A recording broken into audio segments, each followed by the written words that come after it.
कोकणात सध्या भात लावणीची लगबग जोरात सुरू आहे. यंदा मान्सूनचं आगमन वेळेत झालंय, त्यामुळे शेतकरी लावणीची कामं लवकर पूर्ण करतायत. मोत्यार पोवल्या बयला रे, मोत्यार पोवल्या बयला रे, चल रे चल तू चल चल, बैल चालतो शेदार, बैल चालतो शेदार.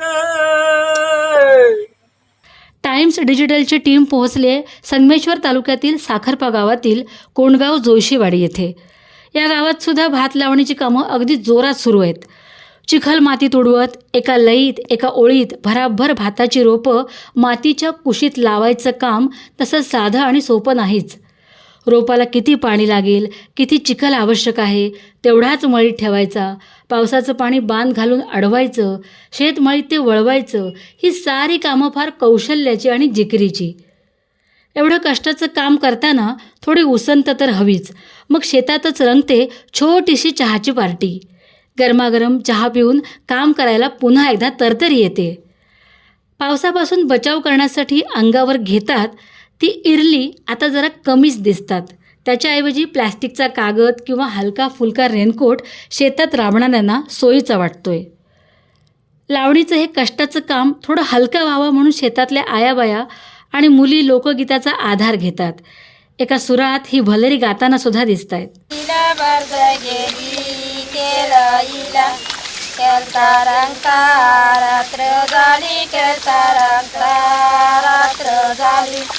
दावत पलत घरी आली, दावत पलत घरी आली, आओ मामाजी चुली, आओ सायाची त्याला कुलप पितळाची. आईनी वारूला जाते, आईनी वारूला जाते, आईनी वारूला जाते, जाग तुला डकेले की, जाग तुला डकेले की, जाग तुला डकेले की, जाग तुला डकेले की. शेतकऱ्याचं सगळं जीवन अत्यंत मेहनतीचं आणि कष्टाचं असलं तरी निसर्गाची मेहरबानी झाली, पाऊस पाणी वेळेत झालं की त्याच्या कामाचा उत्साह वाढतो, हे मात्र खरं. आज आपण अशा ठिकाणी आलोत की मारुती जोशी म्हणून काका आहेत, जे लोकसभेच्या इलेक्शनला पण उभे राहिले होते. त्यांना 10,000हून अधिक मतं मिळालेत. शिवाय ते समाज प्रबोधनकारक आहेत आणि ते आपल्या शेतामध्ये रमलेले आहेत, शेती करत आहेत. आज आपण त्यांच्या शेतामध्ये आलेलो आहोत. काका मला सांगा, किती दिवसापासून तुमची लावणी सुरू करणे, लावणी आता किती बाकी आहे? लावणी निम्मी झाली, अजून निम्मी आहे.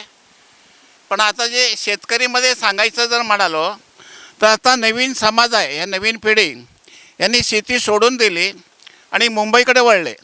मी बहुजनांना सांगू शकेन, शेतीशिवाय पर्याय नाही. समाजानं शेती वळली पाहिजे, शेती केली पाहिजे. माझ्यासारखा रिटायर होऊन 21 वर्ष झाली.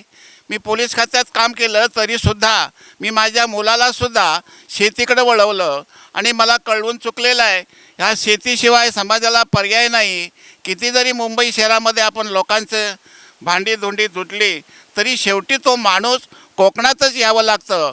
म्हणून मी बहुजन समाजाला एक आव्हान करेन की बहुजन समाजाने आपली जी शेती सोडलेली आहे ती परत शेती लावायला सुरुवात करावी, अशी बहुजन समाजाला मी आव्हान करू शकतो. सरकारने बऱ्याचशा म्हणजे गावोगाव लोकांना रेशन द्यायची सुरुवात केलेली आहे. तर लोकांमध्ये असं म्हटलं की आम्हाला जर रेशन मिळतं ती शेतीत कशाला वेळ घालवायचा. बरोबर, ते शेतीमुळंच, त्या रेशनमुळंच समाज काम करायला मागत नाही आहे, आळशी झाला आहे, माता भगिनी आळशी झाल्या. असे 5% 10%च लोक राहिले शेतीला, नाहीतर 95% शहराकडे वळले.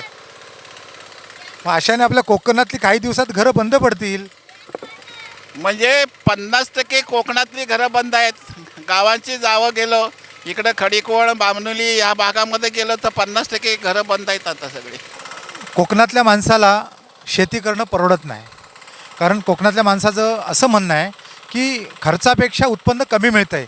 त्यामुळे इथला जो तरुण वर्ग असेल हळूहळू मुंबई किंवा पुणे शहरामध्ये जाऊ लागलेत. त्यामुळे इथली शेती सगळी ओस पडत चालली आहे. जे ठराविक लोक आहेत ज्यांना असं वाटतं आहे की माझी जमीन त्याच्यामध्ये काहीतरी लागलं पाहिजे, त्याच्यामध्ये काहीतरी पिकलं पाहिजे, असेच मोजकेच लोक शेती करत आहेत. बाकीचे सगळे पुण्या मुंबईकडे हल्लेले आहेत. राजन बोडेकरसह दीपक मोहिते, साखरपा. टाइम्स डिजिटलला लाईक करा, सबस्क्राईब करा, शेअर करा आणि बेल आयकॉन दाबायला विसरू नका. पाहत रहा टाइम्स डिजिटल.